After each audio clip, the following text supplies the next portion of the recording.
eventually will, I'm sure, will lead to understanding how transmission is regulated. I cannot go. Sorry. Will lead eventually to understanding how regulation of translation is associated with environmental stimuli. And will be divided into three parts. First, I will introduce our methods of gene identification briefly, and even more briefly, some conservation studies, and then probably, again briefly, because I will run out of time, the experimental expression analysis. So we are generally studying in identification of genes in prokaryotes mostly, although, and in particular in bacterial species of high GC content, because whenever the GC content of the genome is high, if there is a coding region, there is a frame-specific contrast in the way GCs are used in the three codon frame positions. And in particular, in organisms like Pseudomonas aeruginosa, which has a 67 plus GC content, what happens is that second and first codon position are constrained in their GC content, and the second in particular will be still pretty low, and the constraint in GC usage in these first two codon positions is compensated by a corresponding very high usage of GC content in third codon position. So this generates a periodicity in the coding sequence, and if you can detect this periodicity, it should tell you that you are traversing a coding region. So basically, the idea is that you take your sequence, it can be any sequence, a whole genome will work, and then you partition it into three subsequences, taking every third nucleotide starting in position 1, 2, or 3 of the genome. And then you run a window, say, of 200 base pairs along the genome, and for each position, you record the GC content within each of the three subsequences, frame analysis. So you can trace three profiles of GC content, and if you put them together, you see these nice bubbles, and you see them because when they reflect the presence of a coding region. And so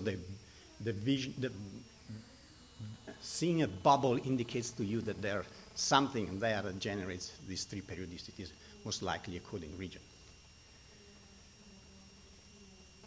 So you see that in organisms with lower GC content, the contrasts are still present, but not quite as intense as you can see in organisms like Pseudomonas aeruginosa. So this is the annotation of the genome, and you see, for example, here that you see this region where you still see contrast, but you don't see any annotation. And that tells you, most likely, that there's something missing here from the annotation. And if you look at the genome and look at these plots, you basically can point to presence of missed genes by the published annotation. And so this is our technique. Well, frame analysis is a qualitative approach, and so it has some shortcomings. So we try to develop a quantitative equivalent to it. And basically, we developed scores to try to represent these regions of contrasts. And then we use a cumulative score approach and a new approach of accumulating G statistics value that I have no time to describe, to identify regions of any length that show statistically significant contrast within the three base positions.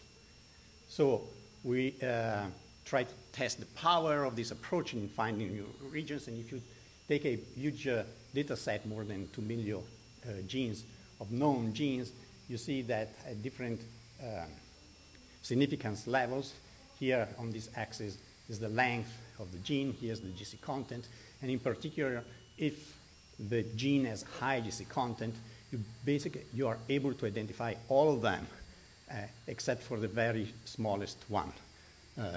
Even if the gene is 50 codon long, you can still identify the majority of them. So we implemented this in a bioinformatics tool where we take the genome, we separate every frame stop to stop in the 6 frames along the genome, and we independently analyze the sequence, and we try to identify regions of significant periodicity associated with ORs, and we collect all these ORs. There's a web tool available for whoever has a sequence and is interested in see whether these patterns are present.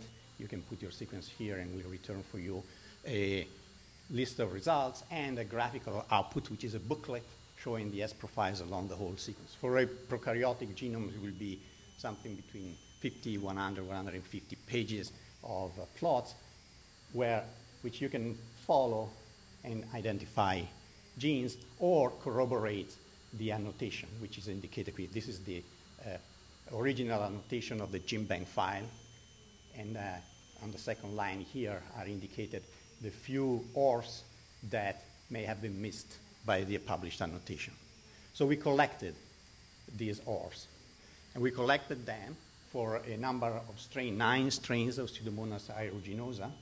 And we identified between 150 to 150 new coding regions, new ORs associated with regions of significant similarity. Then what we did, we looked to see whether these ORs, newly identified ORs, were conserved across the different strains of Pseudomonas aeruginosa. And what we found is that indeed the majority of them were present also, a majority of those found in one specific strain were found also in the other strains. And in particular, we found that a good fraction of them were found not among the newly identified ORs identified in the other strains, but in the annotated genes in the other strains. So there was a certain heterogeneity in the way annotations are made, in the decision whether an ORF is actually a coding region or not for the different strains. Furthermore, we went and looked to see whether these ORs were conserved over a longer evolutionary range. Conservation among strains is not particularly indicative because of the high genetic relatedness among them. And again, we found that the majority of the newly identified ORs were not only conserved within the same Pseudomonas species in different strains, but were also conserved across different species. They were conserved across species belonging to different genera, and most of them were actually conserved among species, between species belonging to different phyla, which is a much stronger indication of an evolutionary constraint indicative of functionality for these sequences. Now, we set to verify experimentally whether the newly identified hypothetical genes were indeed functional.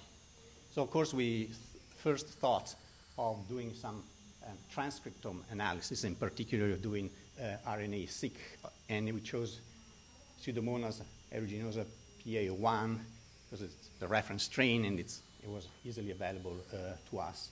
And we did RNA-seq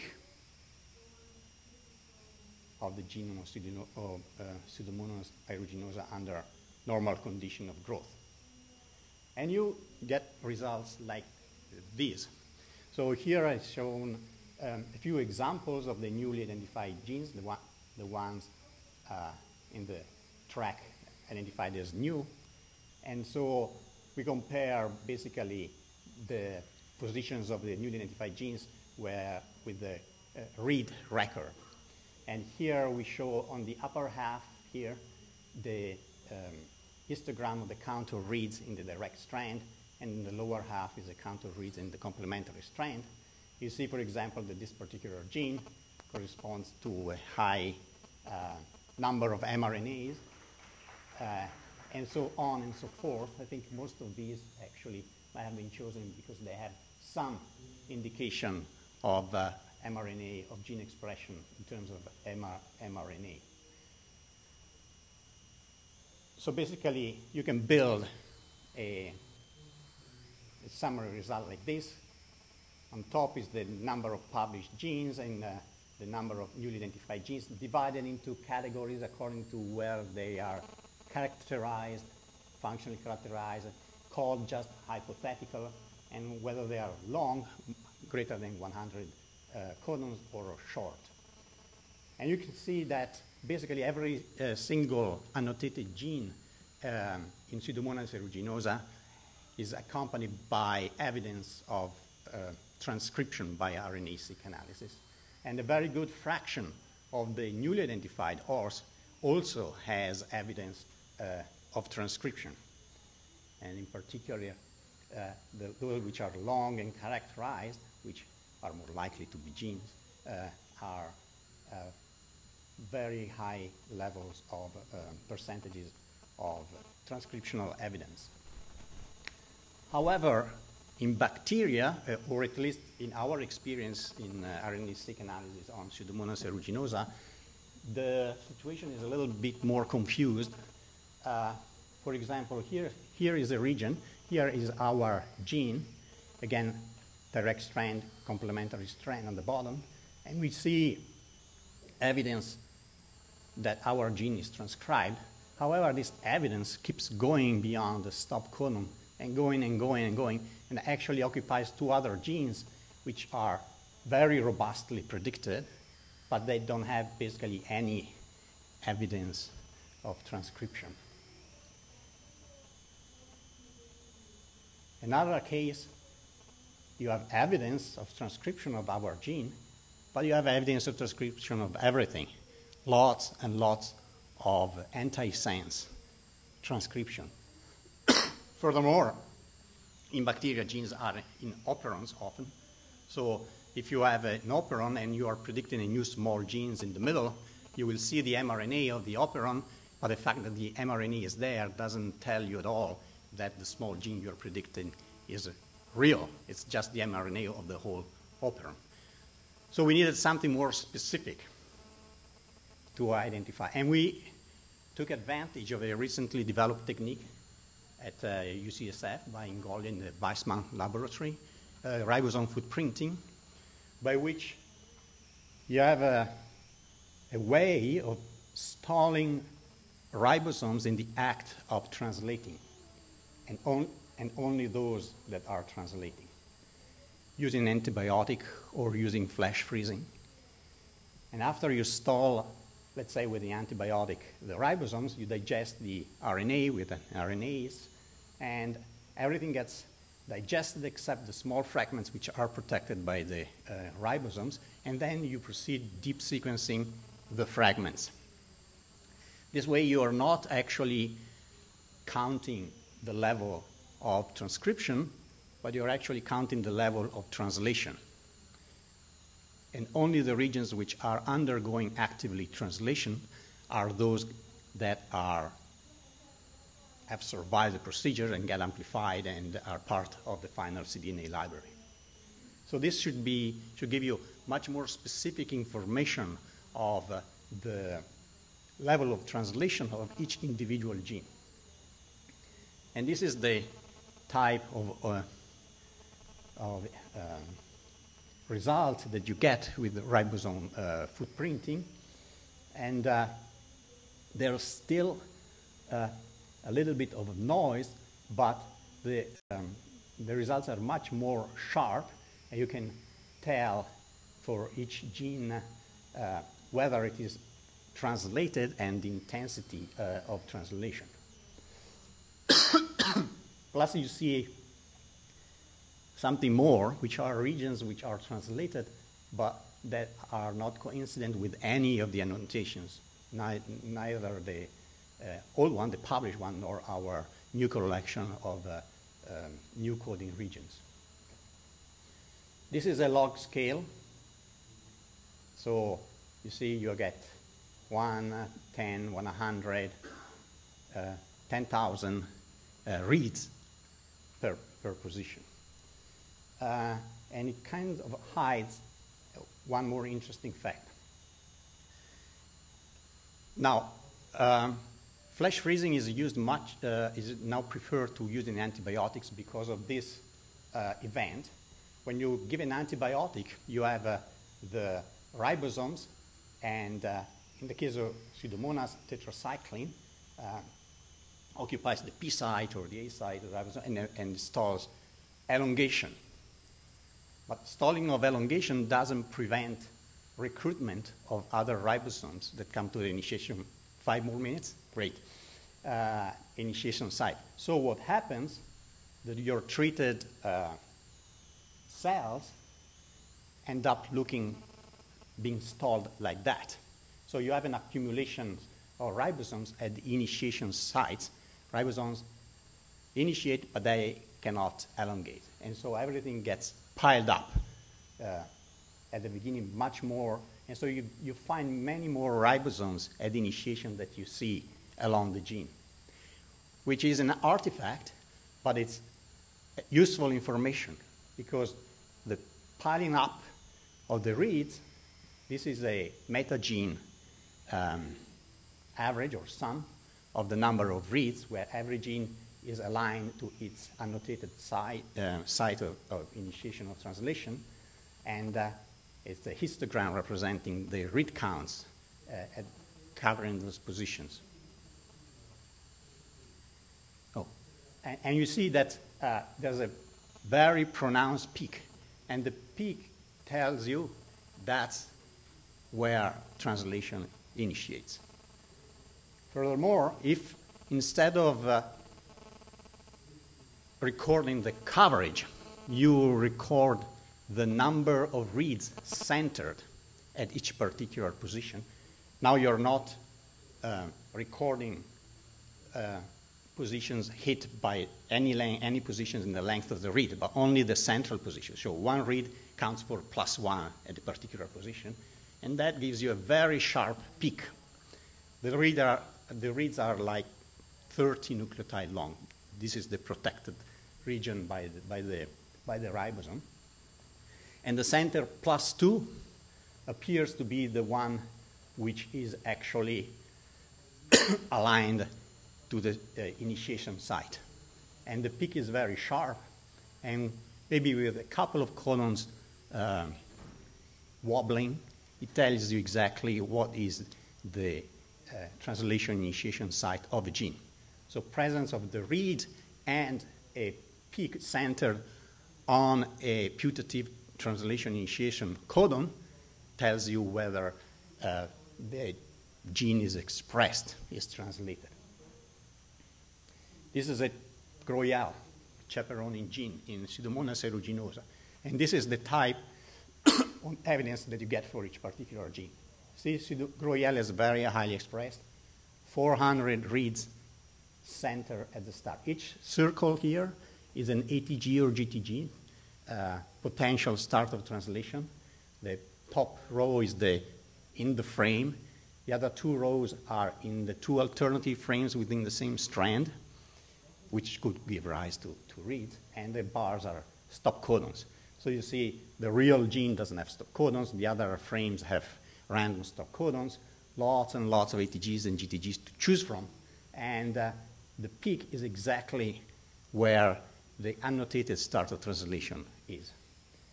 Plus you get up and down, and this is usually interpreted as evidence of translational pausing. For example, if there is a Scheindel-Garno-like sequence somewhere here, it produces a higher density of ribosome footprints due to the fact that it sticks to the ribosome and it pauses translation. 2 biological replicates. See how very similar the pattern is? So these are not random fluctuations. These reflect really a biological event. Of course, this is highly expressed. If the expression is very low, you will eventually end up in a situation where the information is ambiguous. So we needed to develop an expression index that takes into account the fact that we see reads along the gene, we see reads at the start, and it takes into consideration of how many of these reads we see. So basically what we want to see is a pattern of reads along the gene and a big peak at the beginning. And in the next minute, next minute we'll see what we see. All right? So let's skip that one.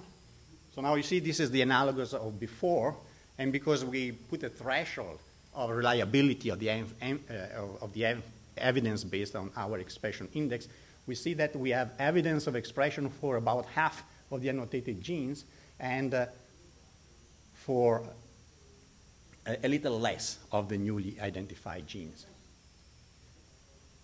Plus, we have other information. For example, this is a peak. This is a gene which is involved in the flagellin gene expression, very important for Pseudomonas. And this is the start annotated here, where there's a peak a little bit 3' of that, and there's a gigantic peak there. So we are seeing some evidence here that we will try to interpret, but there's clearly something novel going on here. The next gene involved regulation of the actin of the flagellin motor. You see 2 peaks. It's like now we are seeing evidence of alternative translation start for this particular gene. So we end up basically confirming the annotated start of translation for about 3/4 of the genes, whereas 25% of them actually seem to have been misannotated in terms of translation initiation. Plus, we see other evidence. Here is another gene, ECO, proteinase inhibitor, and we see here another peak here in coincidence with another ATG.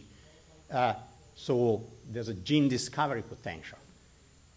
That start of translation corresponds to a small gene 5' of ECO, which doesn't belong to any of the annotations.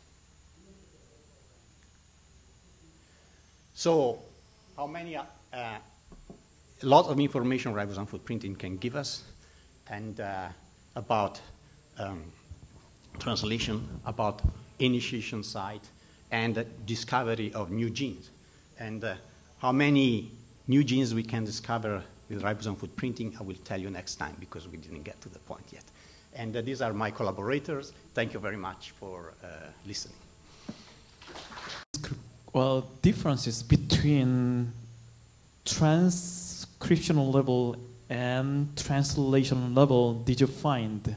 Are they a lot different for some of the genes? Okay. We did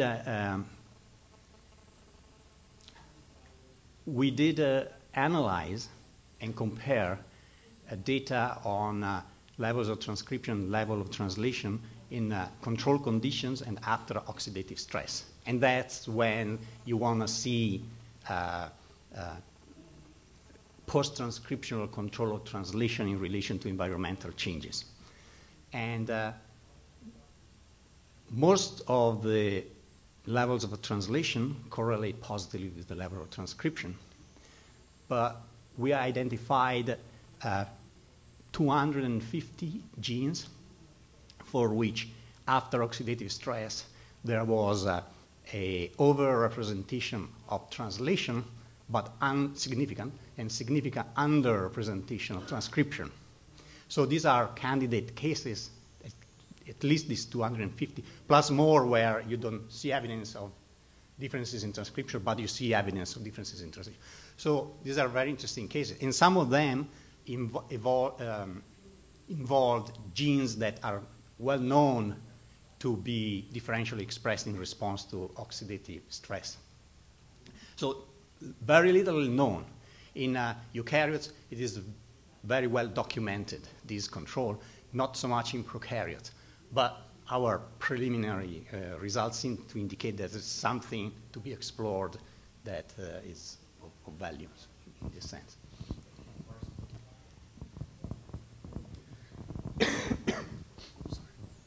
Nice talk. So I have 2 questions. Number 1 is, say, have you validated any of the genes by independent validation, whether they are really engaged in ribosome? I know your RNA-seq data is very convincing that they are indeed engaged in ribosome, because if you treat with RNAs, they are gone. So they are still engaged, they are still protected. Yeah. But have you validated them, any of those, or maybe group of those, by independent experimentation like pulse leveling or any other method? That is number one question. And number two is, have you tried forcefully disengaging them by chemical means like EDTA treatment or something, and then see whether still you are getting the association in order to increase the specificity of your output? The answer is no and no. For the first question, that's what we mean to do. We want to do some collaborate. I wouldn't know how to, but you do.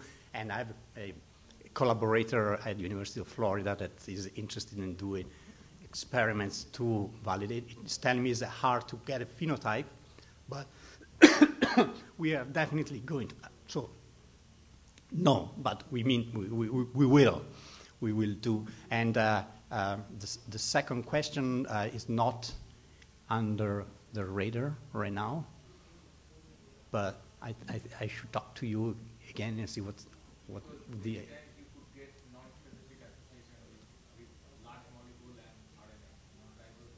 So not all association is specific. So if you treat with EDTA and then those associations are gone, then it will definitely, in my opinion, it might increase your confidence. Right, yes. And